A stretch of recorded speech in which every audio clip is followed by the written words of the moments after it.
നമസ്കാരം, മച്ചാക്കാട്ടൂരാണേ. പുതിയൊരു variety test വീഡിയോയുമായി വീണ്ടും എത്തിയിരിക്കുകയാണ്. അപ്പം ഞാനും തേടി വന്നിരിക്കുന്ന ഒരു വ്യക്തിയെ നിങ്ങൾക്ക് പുള്ളിയുടെ അടുത്ത് നിന്നിട്ട് പരിചയപ്പെടാം നമുക്ക്. കാരണം വേറൊന്നും കൊണ്ടല്ല, അദ്ദേഹത്തെ പരിചയപ്പെടുമ്പോൾ ഞാൻ പറയുന്നതെന്ന് പറഞ്ഞാൽ, സാധാരണ ഏതൊരു വ്യക്തിയെയും ഞാൻ വിളിച്ചിട്ടാണ് വരുന്നത്, സ്പോട്ടിലുണ്ടോ എന്നറിഞ്ഞിട്ടാണ് വരുന്നത്. പക്ഷേ ഇന്ന് ഞാൻ വന്നിരിക്കുന്നതെന്ന് പറഞ്ഞാൽ, ഇവിടെ വന്നതിന് ശേഷമാണ് അദ്ദേഹത്തെ വിളിക്കുന്നത്. അപ്പം നമുക്ക് അദ്ദേഹത്തിൻ്റെ വിശേഷങ്ങളും അദ്ദേഹത്തിൻ്റെ സാഹചര്യങ്ങളും നമുക്ക് കണ്ട് മനസ്സിലാക്കാം. ഓക്കെ,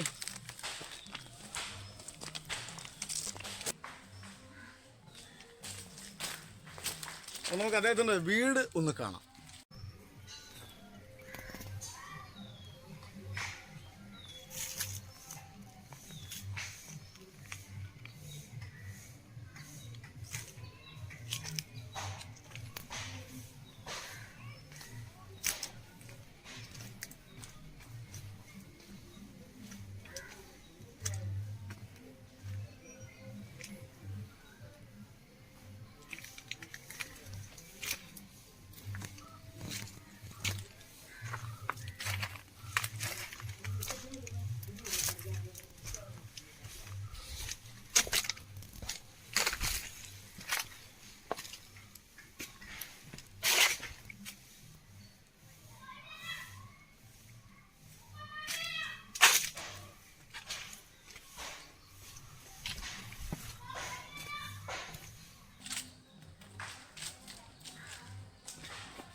അപ്പം അദ്ദേഹത്തിൻ്റെ കുറേ പുരസ്കാരങ്ങൾ നമുക്ക് പരിചയപ്പെടാം. അദ്ദേഹത്തിന് കിട്ടിയ കുറേ പുരസ്കാരങ്ങൾ പ്രേക്ഷകർക്ക് മുന്നിൽ എത്തിക്കുകയാണ്, അതിലുപരി നമ്മുടെ ജനങ്ങൾക്ക് മുന്നിൽ എത്തിക്കുകയാണ്. ഒരു അതുല്യ പ്രതിഭയാണ് അദ്ദേഹം. അതിന് നമുക്ക് വിശേഷങ്ങൾ പിന്നീട് സംസാരിക്കാം. അദ്ദേഹത്തിൻ്റെ പുരസ്കാരങ്ങൾ നിങ്ങൾ കാണുക.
അപ്പോൾ ഓക്കെ, ഇനി നമുക്ക് ആ വ്യക്തിത്വത്തെ പരിചയപ്പെടാം.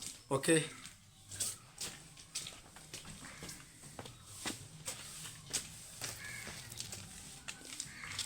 നമസ്കാരം, മച്ചാക്കാട്ടൂരാണേ. അപ്പോൾ ഞാനിപ്പോൾ പറഞ്ഞ ആ വ്യക്തിത്വത്തെ നമുക്ക് പരിചയപ്പെടാം. മറ്റാരുമല്ല, കൊല്ലം ജില്ലയിൽ ആദ്യമായി നാടൻ പാട്ട് എന്ന സമിതി ഫോം ചെയ്ത, അതായത് ഞാൻ വിജയലക്ഷ്മിയുടെ വീഡിയോയിൽ പറഞ്ഞിട്ടുണ്ടായിരുന്നു, കൊല്ലം ജില്ലയിൽ ആദ്യമായി നാടൻപാട്ട് സമിതി ഫോം ചെയ്തത് ശ്രീ പ്രകാശ് കുട്ടൻ അദ്ദേഹമാണെന്ന്. അപ്പം അദ്ദേഹത്തെ തേടിയാണ് ഞാനിന്ന് വന്നിരിക്കുന്നത്. അപ്പം അദ്ദേഹത്തെ നമുക്ക് പരിചയപ്പെടാം. അണ്ണാ നമസ്കാരം.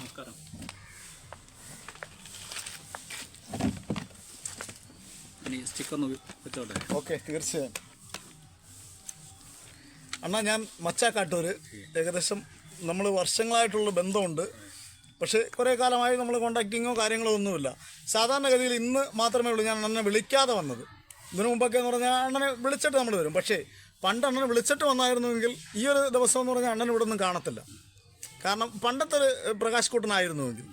ഇപ്പം ഒരു വയ്യായ്ക ഉള്ളത് കൊണ്ട് ഓൾറെഡി ഫുൾ വീട്ടിലുണ്ട് അല്ലേ?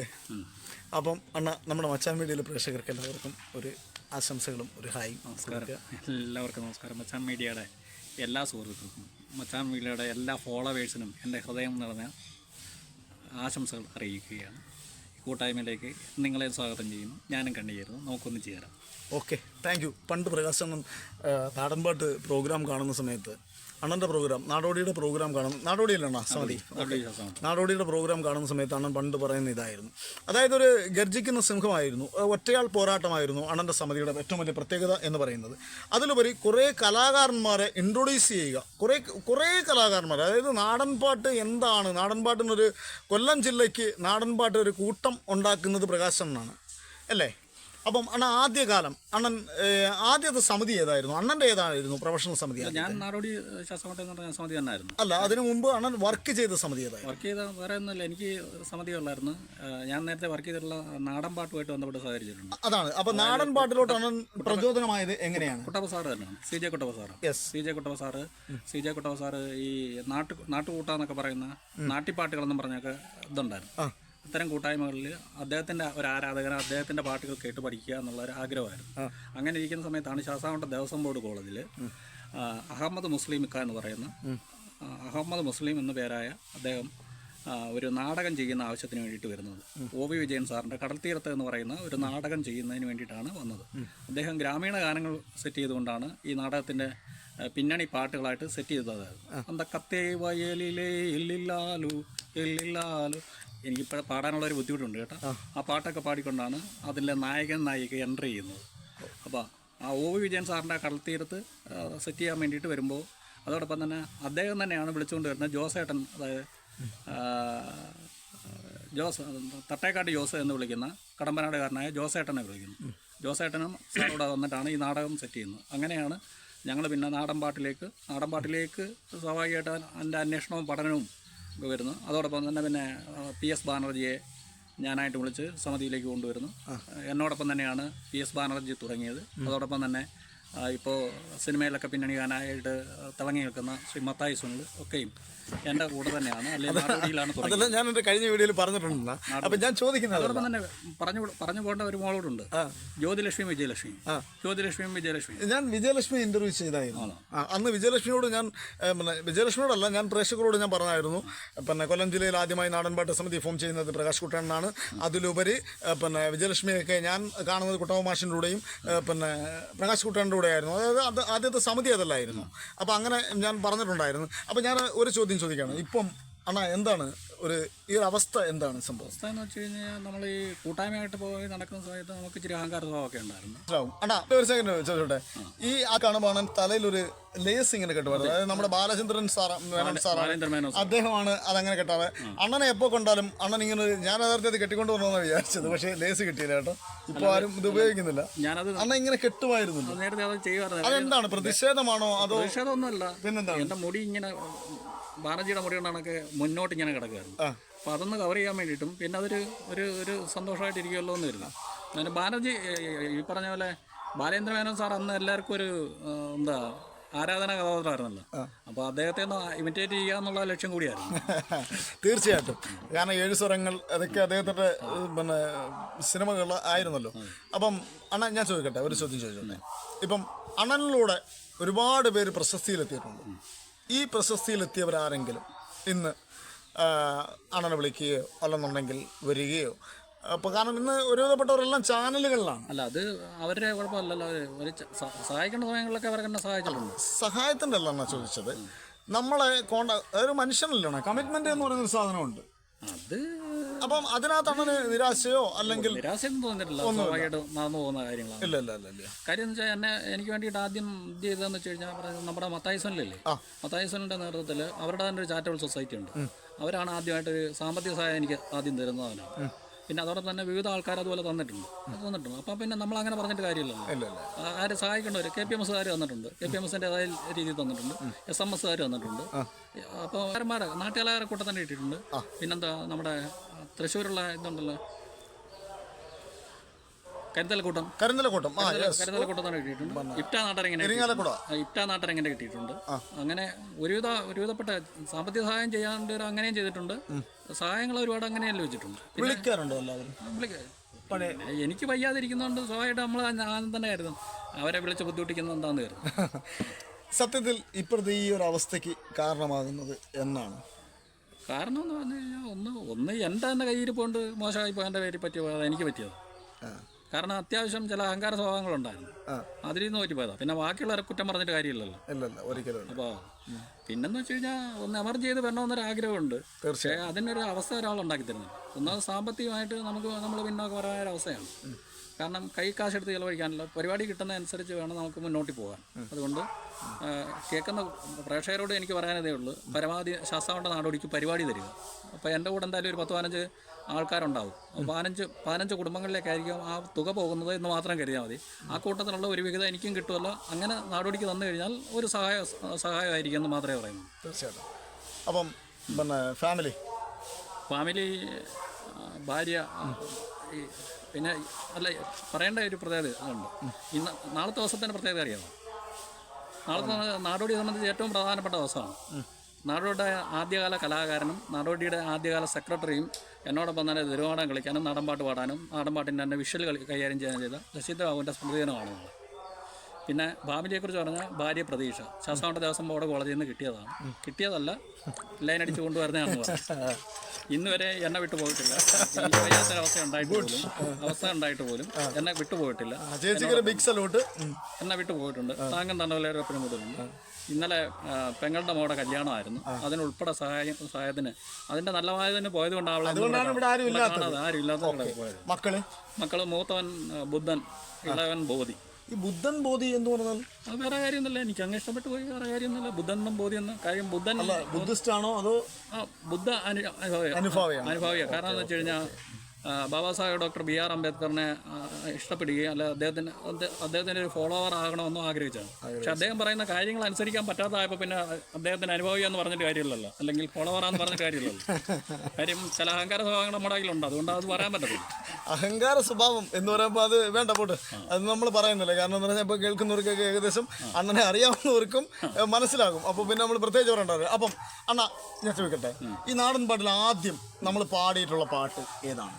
സ്റ്റേജിൽ നിങ്ങൾ ആദ്യം നാടൻ പാട്ട് പാടുമ്പോൾ പ്രേക്ഷകരെ ഏറ്റവും കൂടുതൽ പിന്നെ അട്രാക്ട് ചെയ്ത, അല്ലെന്നുണ്ടെങ്കിൽ അവർക്ക് ഇമ്പ്രസീവ്ഡായ, അവർക്ക് ഇഷ്ടപ്പെടുന്ന ആദ്യ ഗാനം ഏതായിരുന്നു? ഞാൻ ഏറ്റവും കൂടുതൽ കൊയ്ത്തുപാട്ടല്ലേ ഞാറ്റുപാട്ടൊക്കെ ആയിരുന്നു ഞാൻ പാടിയിരുന്നു. അന്ന് ഞാറ്റുപാട്ടല്ലേ കൊയ്ത്തുപാട്ടങ്ങളായിരുന്നു എനിക്കിഷ്ടം, അതുകൊണ്ടായിരുന്നു. അതിലെ ഒരു 2 ശകലം നമ്മുടെ പ്രേക്ഷകർക്ക് വേണ്ടി ഇഷ്ടപ്പെട്ട 2 ശകലം നമ്മളെല്ലാം ഓർത്ത് വരാൻ. ഓക്കെ, കുഴപ്പമില്ല, കുറച്ച് മതി നമുക്ക്.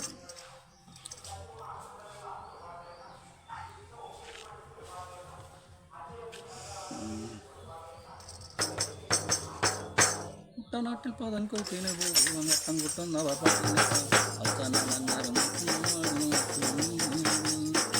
തിന്താരേ തിന്താരേ തക തിന്തകതാരാ തിന്താരേ തിന്താരേ തക തിന്തകതാരാ ഏറണ്ടപ്പ ഏറപ്പ ഏറണ്ടപ്പ ഏറണ്ടപ്പ ഏറപ്പ ഏറണ്ടപ്പ രാമങ്കരങ്ങളൊക്കെ മറന്നുപോയി കേട്ടോ. കുഴപ്പമില്ല, ഒരുപാട് സന്തോഷമാണ്. പിന്നെ ഇപ്പം മെഡിസിൻ ഉപയോഗിക്കുന്നുണ്ട്? മെഡിസിനിലാണ് നിൽക്കുന്നത്. കാര്യം ഒന്നെന്ന് പറയുമ്പോൾ ഈ പണ്ട് മുതലെയുള്ള ടെൻഷനാണ്. എന്ന് വെച്ചാൽ നമ്മളൊരു പരിപാടിക്ക് ഇരുന്ന് ഇറങ്ങി കഴിഞ്ഞാൽ പരിപാടി അവതരിപ്പിച്ച് തീരുന്നിടം വരെ നമുക്ക് ടെൻഷനാണ്. അപ്പോൾ ഒന്നേ നമ്മൾ കൊണ്ടുവന്ന സെറ്റും റെഡി ആവണം, അല്ലെന്നുണ്ടെങ്കിൽ വിളിക്കുന്ന സെറ്റ് റെഡി ആവണം, 2 സെറ്റും റെഡി ആവണം, 2 ഭാഗത്തേന് വർക്കർമാർ ചെയ്യണം. അപ്പോൾ ഇതിനൊക്കെ വേണ്ടിയിട്ടാണ് സ്വാഭാവികമായിട്ട് അവരുടെ ഒരു കൂട്ടായ്മ ഉണ്ടാക്കിയെടുക്കുന്നതിന് വേണ്ടിയിട്ടാണ് നമ്മൾ ചില അഹങ്കാര സ്വഭാവം തുടങ്ങിയത്. അത് ഇച്ചിരി കൂടുതലായി പോയി എന്നുള്ളതാണ്. അങ്ങനെ ആ ടെൻഷൻ അടിച്ച് നിന്നെ പ്രഷറിൻ്റെ ഗുളികയാണ് കഴിച്ചുകൊണ്ടിരിക്കുന്നത്. പ്രഷറിൻ്റെ ഗുളിക കൃത്യമായിട്ട് കിട്ടിയില്ല എന്നുണ്ടെങ്കിൽ വീണ് പോകുന്നൊരവസ്ഥയാവും. ഒരു പരിപാടിക്ക് പോകണമെന്നുണ്ടെങ്കിൽ ഒരു പരിപാടി ചെയ്യണമെന്നുണ്ടെങ്കിൽ കൃത്യമായിട്ട് അതിപ്പോൾ 375 രൂപ കണ്ടായി എൻ്റെ വില. പണ്ട് ഞാൻ അണ്ണൻ്റെ പ്രോഗ്രാം കാണുമ്പോൾ ഏറ്റവും വലിയ പ്രത്യേകം എന്താ പറയുക, ആദ്യമേ അണ്ണൻ സ്റ്റേജിൽ ഇറങ്ങി വരും, എന്നിട്ട് അണ്ണൻ നിന്ന് സംസാരിക്കും. ഓരോ പാട്ടിൻ്റെയും ഇടയ്ക്ക് ഓരോ പാട്ട് തീരുമ്പോഴും അണ്ണൻ വരും. എന്നിട്ട് ആ പാട്ടിൻ്റെ ചൊല്ലുകൾ പറയും, ആ പാട്ടിൻ്റെ കഥകൾ പറയും, അതിൻ്റെ അവസ്ഥകൾ പറയും. അങ്ങനെയായിരുന്നു അണ്ണൻ പണ്ട് പ്രോഗ്രാം ചെയ്യുന്നത്. അതായത് ഒരു ഒറ്റയാൾ പോരാട്ടമായിരുന്നു. അവബോധം ആൾക്കാരിലേക്ക് എത്തിക്കുക. അപ്പം ഇതിനിടയ്ക്ക് ഞാൻ ഒരിക്കൽ അണ്ണനെ ഫോൺ ചെയ്തപ്പം ഞാൻ ആദ്യമായിട്ട് വർഷങ്ങൾക്ക് ശേഷം അണ്ണൻ്റെ പഴയ ഒരു സൗണ്ട് എൻ്റെ ഓൾറെഡി എൻ്റെ ഉള്ളിലുണ്ട്. അതിനുശേഷം ഞാൻ അണ്ണൻ ഫോൺ ചെയ്യുമ്പം അണ്ണൻ എൻ്റെ അടുത്ത് ഇങ്ങനെയാണ് സംസാരിച്ചത്. എടാ മോനെ പറയടാ, ഇപ്പം എൻ്റെ വയ്യാത്തൊരവസ്ഥയാടാ. അങ്ങനൊന്നുമില്ലടാ, ആരെങ്കിലുമൊക്കെ വിളിക്കും. പിന്നെ ഇപ്പം നാടോടി ഉണ്ടടാ, ഇവിടെ ക്യാമ്പ് നടക്കുക, പിള്ളേരൊക്കെ വരും. ഇതിപ്പോൾ അണ്ണൻ്റെ മുമ്പിലൊന്ന് അനുകരിച്ചെന്നേ ഉള്ളൂ, വേറൊന്നും തോന്നരുത്. അല്ല, ഞാൻ ആലോചിച്ച് പോവായിരുന്നു പ്രകാശ് പഴയ പ്രകാശ് പെട്ടെന്ന് നിന്റെ സൗണ്ടിലൂടെ ഒന്ന് കേട്ടപ്പോഴത്തേക്ക്, ഓൻ്റെ സൗണ്ടിലൂടെ ഒന്ന് കേട്ടപ്പോഴത്തേക്ക്, അല്ലെങ്കിൽ ഏകദേശമെങ്കിലും അതുപോലെ ഇമിറ്റേറ്റ് അതുപോലെങ്കിലും ആയല്ലോ എന്ന് തോന്നുന്നു. പഴയ ഒരു ഓർമ്മ പെട്ടെന്ന് എനിക്ക് വന്നു. അതിനു മുമ്പാണ് സ്റ്റേജിൽ പറയുന്നൊരു സംഭവമുണ്ട്. പ്രിയമുള്ളവരെ, നാടോടി എന്ന് പറഞ്ഞാൽ നാട്ടുകൂട്ടം കലാരൂപത്തിൻ്റെ, അതായത് വയലിൽ ജോലി ചെയ്യുന്നവൻ്റെയും വിശപ്പയർക്കുന്നവൻ്റെയും വിയർക്കുന്നവൻ്റെയും എന്നും പറഞ്ഞൊരു സംഭവമായിരുന്നു അന്ന് ഓഡിയൻസ് കൊടുക്കുന്നത്. പക്ഷെ അതന്ന് ഹൈ വേർഡ്സിൽ കേൾക്കുമ്പോൾ ഭയങ്കരമായ ഒരു ഇമ്പ്രഷനാണ് ജനത്തിന്. ഞാൻ ആദ്യം കാണുമ്പം 5 പാട്ടുകാർ, വെറും 4 കൊട്ടുകാർ മൊത്തത്തിൽ. പക്ഷേ പ്രോഗ്രാം സൂപ്പർ ഹിറ്റ്. അല്ല, അങ്ങനെ ചെയ്യാൻ പറ്റുമെന്ന് വെച്ചാൽ കാര്യം എന്ന് വെച്ച് കഴിഞ്ഞാൽ അധ്വാനത്തിൻ്റെ താളം. അല്ല, അങ്ങനെയും ചെയ്യാൻ പറ്റും. ഏതാ പ്രോഗ്രാം അങ്ങനെയും ചെയ്യാൻ പറ്റും. അത് കാണിച്ചത് അന്നും ഇന്നും പ്രകാശ് കുട്ടനാണ്. സത്യമല്ലേ? അധ്വാനത്തിൻ്റെ താളം അതേ അറേഞ്ച് ചെയ്തുകൊണ്ടാണ് പോകുന്നത്. അധ്വാനത്തെ ഒരു ആഘോഷമാക്കിയ ഒരു ജനതയുടെ പാട്ടുകളെന്ന് പറഞ്ഞായിരുന്നു ഞങ്ങൾ പറയുന്നത്. അധ്വാനത്തെ ഒരു ആഘോഷമാക്കിയ, അധ്വാനത്തെ ഒരു ആർജവമാക്കിയിടുന്ന ഒരു ജനതയുടെ പാട്ടുകൾ, അവരുടെ ബന്ധം നമുക്ക് കൂടി ചേർന്ന് പാടാം, അങ്ങനെയൊക്കെ പറഞ്ഞുകൊണ്ടായിരുന്നു തുടങ്ങുന്നത്. പക്ഷേ ആ വരികളും വാക്കുകളൊക്കെ പണ്ടത്തെ ആ ഒരു സാധനം ഒന്നും പോയി. സോറി. അപ്പോൾ ഒരു രണ്ട് ശകലം നമ്മുടെ പ്രേക്ഷകർക്ക് വേണ്ടി 2 ശകലം ഇഷ്ടപ്പെട്ട ഒരു പാട്ട്, ഏറ്റവും ഇഷ്ടപ്പെട്ട ഒരു പാട്ട്. അതുകൊണ്ട് അതായത് നമ്മുടെ ഈ എൻ്റെ അമ്മനാടായ കോവൂരാണ്. ഉല്ലാസ് കോവൂർ. Kovoor Kunjuman sir, Kovoor Ullas sir. ഞങ്ങൾ പറഞ്ഞു വരുമ്പോൾ ബന്ധുക്കളാണ്. എൻ്റെ അമ്മ വഴിയിലെ ബന്ധുക്കളാണ്. അമ്മയുടെ ബന്ധുക്കളാണ്. അപ്പോൾ MLA ആണ് അദ്ദേഹം. പക്ഷേ രാഷ്ട്രീയപരമായിട്ടുള്ള ചില വിഷയങ്ങൾ കൊണ്ടാണ് അദ്ദേഹവും ഇങ്ങനെ നിൽക്കുന്നത്. പിന്നെ ശാസ്താണ്ട കാരൻ്റെ കാര്യമൊക്കെ പറഞ്ഞ് അദ്ദേഹം ഇടയ്ക്കിടയ്ക്ക് എയറിലാവാറുണ്ടല്ലോ. അതിൻ്റെ ഒരു ഇതുകൊണ്ട് അങ്ങനെ പറയുന്നുള്ളൂ അതിനെ. ഓക്കെ നമ്മുടെ ഒരു 2 ശകലം നമ്മുടെ പ്രേക്ഷകർക്ക് വേണ്ടി. തിത്തത്തികാതാരം തകാതാരം തികാതിത്തിത്തെ, തിത്തത്തികാതാരം തകാതാരം തികാതിത്തിത്തെ, തെക്കേ കരിന്തങ്ങേ കുരുത്തോല മിനുക്കങ്കണ്ടേ, തെക്കേ കരിന്തങ്ങേ കുരുത്തോല മിനുക്കങ്കണ്ടേ, തെങ്ങിൻ്റിളമടലെ പുറമടലെ കൂനം മടലെ, തെങ്ങേലിളഞ്ഞൊട്ട കുനഞ്ഞൊട്ട കൂനഞ്ഞൊട്ട, തിത്തത്തികാതാരം തകാതാരം തികാതിത്തിത്തെ, തിത്തത്തികാതാരം തകാതാരം തികാതിത്തിത്തെ, ഭരണിക്കും കൊടുത്തു ഞാൻ കുറുമ്പാടുന്നു, ഭരണിക്കും കൊടുത്തു ഞാൻ കുറുമ്പാടുന്നു. ഈ കുറുമ്പാടുന്നു എന്ന് പറയുന്ന ഒരു സാധനത്തിനകത്ത് എന്തോ ഒരു പ്രത്യേകതയുണ്ട്. അത് വരുന്നതിന് മുമ്പ് ഞാൻ ഒരൊറ്റ ചോദ്യം ചോദിക്കാം. കുട്ടപ്പൻ മാഷ് ഏറ്റവും കൂടുതൽ വേദികളിൽ പാടുമ്പം ചില ഏരിയകളെ ഫോക്കസ് ചെയ്യുമായിരുന്നു. മാഷിൻ്റെ ഒരു പ്രത്യേകത അത്. എന്നിട്ടും മിണ്ടാത്തതെന്തടി എന്നിട്ട് പറഞ്ഞിട്ട് സാർ ഒരു വാക്ക് പറയുമായിരുന്നു. എന്താണ് സംഭവം? അത് അല്ല, ഈ കുറുമ്പാടെന്ന് ഞാൻ ഉദ്ദേശിച്ചാൽ ഞാനത് പറഞ്ഞതോ, അല്ല പിന്നെ മറന്നു പോകും. ഈ കായലിലൊക്കെ കിട്ടുന്ന പരൽമീനില്ലേ, പരൽമീനെയാണ് കുറുമ്പാടെന്ന് പറയുന്നത്. ആ കുറുമ്പാട് കൊണ്ടുവന്ന് കൊടുത്തെങ്കിലേ മകരഭരണിക്ക് കൊണ്ടുവന്ന് ദൈവത്തിന് കൊണ്ടുവന്ന് കൊടുത്തതാണ്.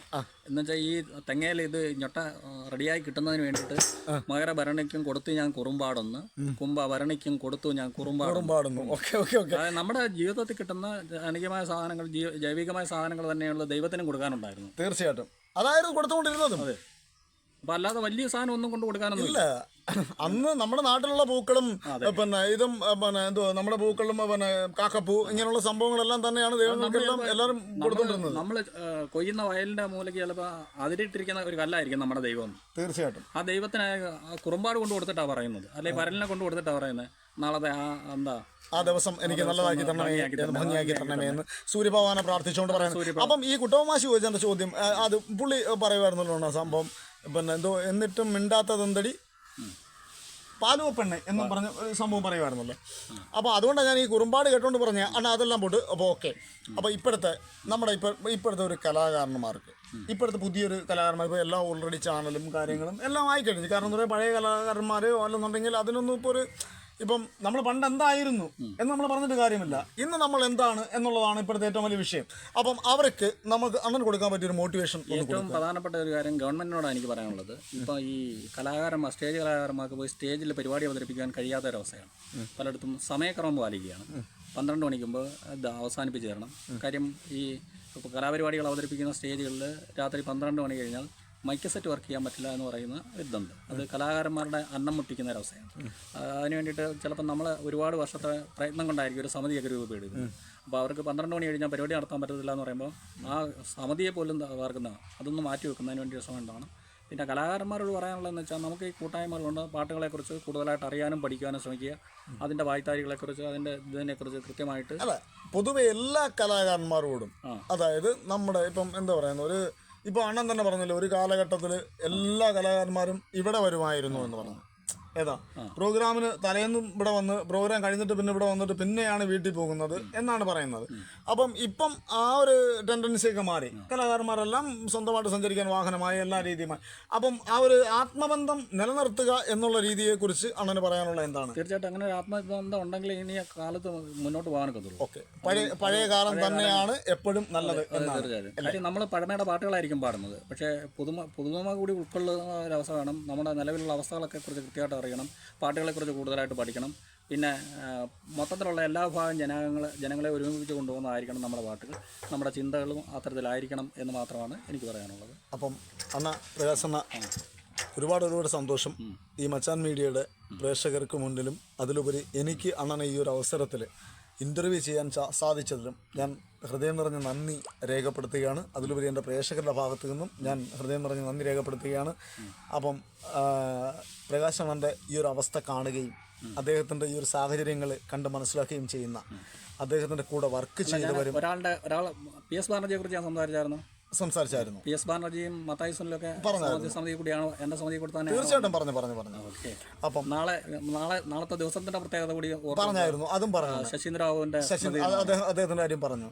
അപ്പം പിന്നെ പ്രേക്ഷകരോടും അതിലുപരി ഈ വീഡിയോ കാണുന്ന എല്ലാവരോടും ഞാൻ പറയുകയാണ്, ഓരോ കലാകാരന്മാർക്കും പറയുവാൻ ഒരുപാട് അവസ്ഥകളും പ്രശ്നങ്ങളുമുണ്ട്.